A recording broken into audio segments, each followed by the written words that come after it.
Hello दोस्तों, मैं सुंदर जांगड़ा एक बार फिर से आपका इस वीडियो में स्वागत करता हूं, जिसमें आज हम लोग एक्सरसाइज 3.2 क्वेश्चन नंबर 3 पर डिस्कस करने वाले हैं।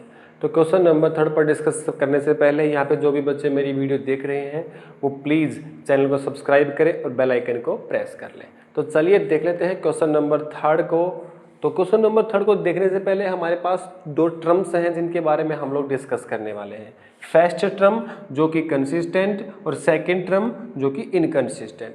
फर्स्ट टर्म कंसिस्टेंट कब होगा, ये जो आपको यहाँ पे दिख रहा है, ये हमने एक्सरसाइज 3.2 के पिछले क्वेश्चन यानी कि क्वेश्चन नंबर सेकंड में डिस्कस किया था। ठीक है, तो इन्हीं से आगे हम और बढ़ाएं तो कंसिस्टेंट इक्वेशंस क्या होती हैं और इनकंसिस्टेंट इक्वेशन क्या होती हैं।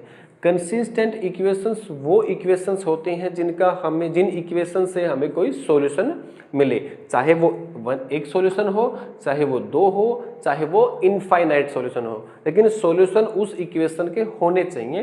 तो यहाँ से हम सॉल्यूशन का मतलब लाइनें इंटरसेक्ट करनी चाहिए। तो यहाँ से देखेंगे कि लाइनें इंटरसेक्ट कर रही हैं, बिल्कुल यहाँ पे मैनी टाइम्स इंटरसेक्ट कर रही हैं, यहाँ पे एक बार भी इंटरसेक्ट नहीं कर रही। तो जहाँ पे इंटरसेक्ट कर रही है वो कंसिस्टेंट और जहाँ पे इंटरसेक्ट नहीं कर रही वो इनकंसिस्टेंट। अगर दूसरे शब्दों में कहूँ तो लाइन जब पैरेलल होंगी तब तो इनकंसिस्टेंट होंगी, बाकी टाइम लाइन कंसिस्टेंट होंगी। तो यही कंडीशंस कंपेयर ऑफ रेशियो पे है। अगर फर्स्ट वाला ratio A1/A2 is not equal to B1/B2 है तो वो कंसिस्टेंट होगा। अगर तीनों ही इक्वल हैं तो भी कंसिस्टेंट होगा। अगर B1/B2 is not equal to C1/C2 है तो वो क्या होगा, इनकंसिस्टेंट होगा। तो चलिए इसी बेसिस पे हम लोग क्वेश्चन करते हैं, क्वेश्चन नंबर 3 का पार्ट फर्स्ट। तो सबसे पहले हम इनके A1/A2, B1/B2 और C1/C2 फाइंड कर लेते हैं। तो क्वेश्चन नंबर फर्स्ट पे डिस्कस करने वाले हैं। तो चलिए यहाँ से हम लोग क्वेश्चन नंबर फर्स्ट देखने वाले हैं, क्वेश्चन नंबर 3 का पार्ट नंबर फर्स्ट। तो यहाँ से A1/A2 फाइंड करेंगे। A1/A2 की जो वैल्यू होगी वो होगी 3/2। एज इट इज हम लोग B1/B2 की वैल्यू फाइंड करेंगे, वो होगी 2/-3। ऐसे ही हम लोग C1/C2 की वैल्यू फाइंड करेंगे। अच्छा, यहाँ पे एक बात और है कि जो भी इक्वल के दूसरी तरफ कोई भी नंबर है तो उसको हम एक तरफ लेके आएंगे। तो यहाँ से 5 को इस तरफ लेके आएंगे तो 5 के इस तरफ क्या हो जाएगा, 0, और इसको लेके आएंगे तो इसको भी इस तरफ 0, तो पॉजिटिव था उस तरफ आके नेगेटिव। अब यहाँ से हम लोग C1/C2 फाइंड करेंगे तो माइनस से माइनस कैंसिल हो जाएगा, -5/-7, माइनस से माइनस कैंसिल, ओवरऑल 5/7। तो आप लोग ये देख रहे होंगे कि A1/A2 और B1/B2 ही इक्वल नहीं है। तो ये जो कंडीशन है ये फर्स्ट वाली, A1/A2 is not equal to B1/B2। तो अकॉर्डिंग टू दिस तो हम ये कह देंगे कि 3/2 is not equal to -2/3. Therefore, this pair of linear equation are consistent.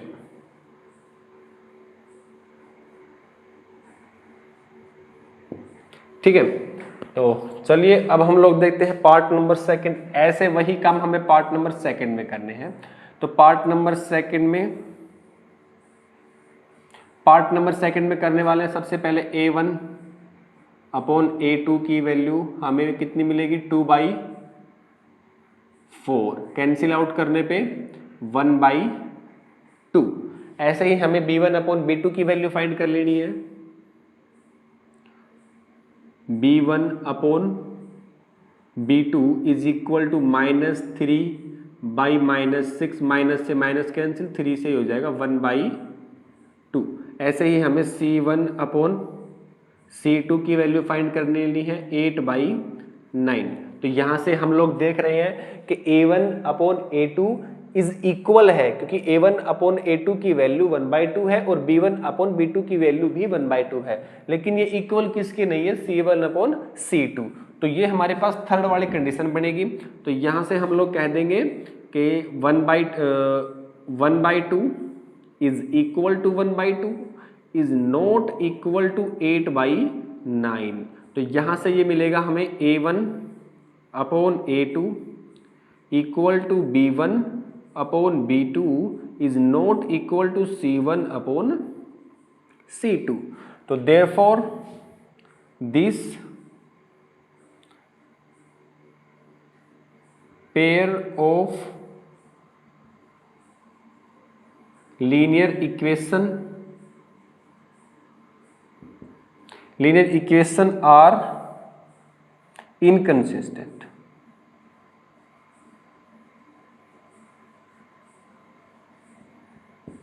ठीक है, ये थे हमारे पास एक्सरसाइज 3.2 के क्वेश्चन नंबर 3 के पार्ट फर्स्ट और सेकंड। चलिए नेक्स्ट स्लाइड में मिलते हैं और देखते हैं पार्ट नंबर 3, 4 और 5। तो चलिए अब हम लोग इस स्लाइड में हम लोग क्वेश्चन नंबर 3 के पार्ट 3 और 4 पे डिस्कस करने वाले हैं। सेम एज इट इज वही कॉन्सेप्ट है जो हमने पहले किया था।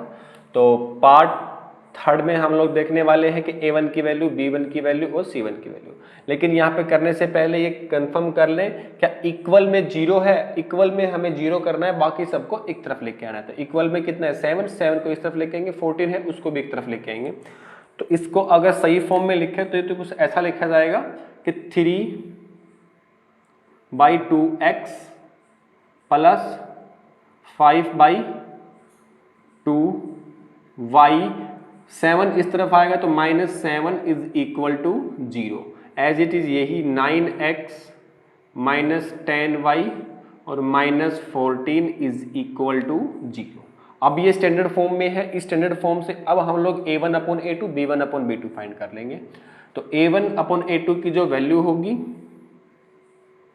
Upon a2 is equal to 3/2 upon 9। बिल्कुल ठीक। इसे सिंप्लीफाई करेंगे तो 9 यहाँ से 2 से मल्टीप्लाई हो जाएगा तो ये होगा 3/18 और ये कट के कितने पे कटे होगा, ये 1/6। ठीक है, बिल्कुल ठीक है। अब एज इट इज हम लोग सेम वही काम करेंगे। तो a1 अपॉन a2 की वैल्यू ये हो गई। अब b1 अपॉन b2 की वैल्यू फाइंड करेंगे। ये तो होगा 5/2 और होल के अपॉन में -10। इसे सिंप्लीफाई करेंगे, 10 2 से मल्टीप्लाई होगा, कितना होगा 5/-20। कटिंग इसको करेंगे तो ये आएगा 1/4 और वो भी माइनस। ठीक है, ऐसे ही हम लोग c1 अपॉन c2 की वैल्यू फाइंड कर लेंगे। c1 अपॉन c2 की वैल्यू फाइंड करने पे क्या मिलेगा, -7 अपॉन -14, माइनस से माइनस कैंसिल, आंसर 7 1/2। आप लोग यहाँ पे ये देख रहे होंगे कि a1 अपॉन a2 इक्वल नहीं है b1 अपॉन b2 के। तो a1 upon a2 is not equal to b1 upon b2। तो यहाँ से हमारे पास फर्स्ट वाली कंडीशन में हम लोग क्या कहेंगे कि इक्वेशन आर कंसिस्टेंट। तो मैं यहाँ पे लिख दे रहा हूँ कि यहाँ से लिख देंगे 1/6 इज नॉट इक्वल टू -1/4। तो देयरफॉर इसका ये मतलब हुआ कि a1 upon a2 is not equal to b1 upon b2। तो यहां से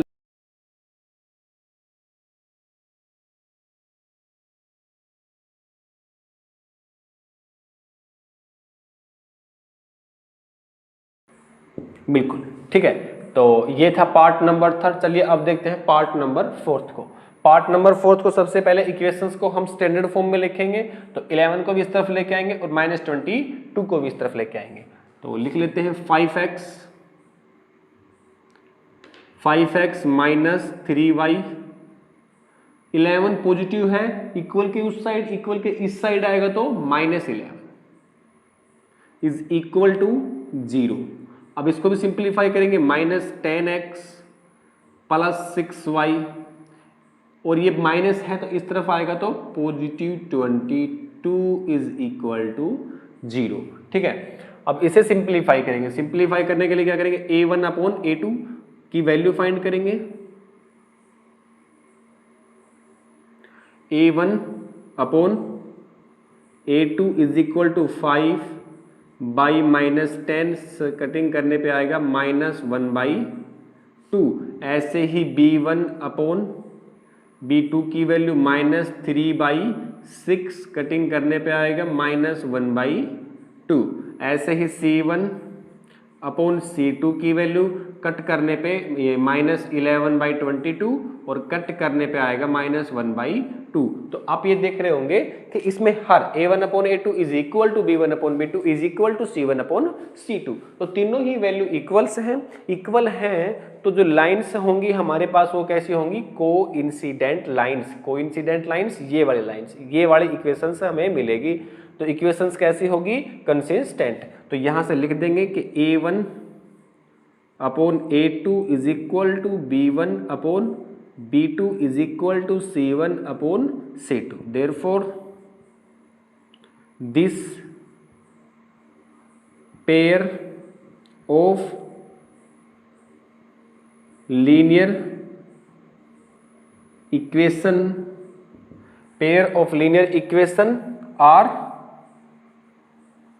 आर कंसिस्टेंट। ठीक है, तो ये था पार्ट नंबर 4। चलिए देखते हैं, यहाँ पे स्पेस है नहीं तो नेक्स्ट स्लाइड में करते हैं पार्ट नंबर 5। चलिए अब इस क्वेश्चन में, इस स्लाइड्स में हम लोग करने वाले हैं क्वेश्चन नंबर 3 का पार्ट नंबर 5। तो जैसा कि पार्ट नंबर 5 आपको दिख रहा है, इसमें हमें सबसे पहले इसे स्टैंडर्ड फॉर्म में लिखना है। तो स्टैंडर्ड फॉर्म में कैसे लिखेंगे कि 8 को भी इस तरफ लेके आएंगे और 12 को भी इस तरफ लेके आएंगे। तो ये स्टैंडर्ड फॉर्म में कुछ ऐसा होगा, 4/3x plus 2y is plus 8 है तो इस तरफ होगा -8 is equal to 0। As it is 12 को भी इस तरफ लेके आएंगे तो ये होगा 2x plus 3y minus 12 is equal to 0। अब हमें ये स्टैंडर्ड फॉर्म मिली। अब हमें इन चेक करना पड़ेगा, इनके कंपेयर ऑफ रेशियो से चेक करेंगे। तो सबसे पहले चेक कैसे करेंगे वो देख लेते हैं। तो a1 upon a2 is equal to b1 upon b2 is equal to c1 upon c2, तीनों को इक्वल रख के देखेंगे कौन इक्वल है कौन इक्वल नहीं है।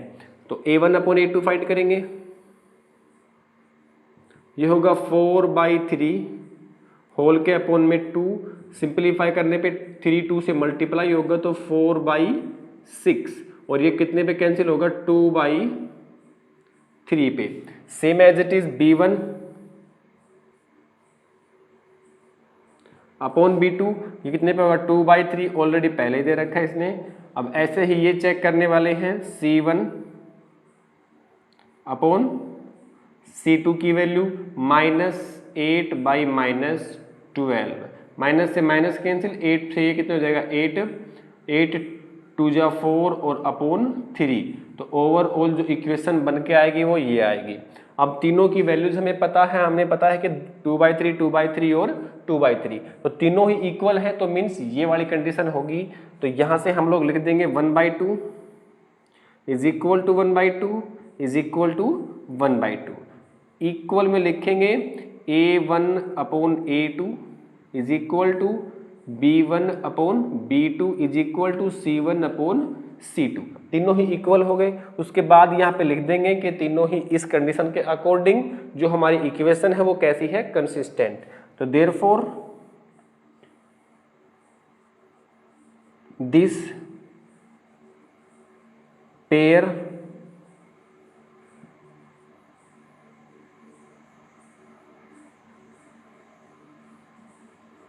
Equation are consistent. तो ये था हमारा complete question number 3। Next video में मिलते हैं हम लोग क्वेश्चन नंबर 4 के साथ। Thank you.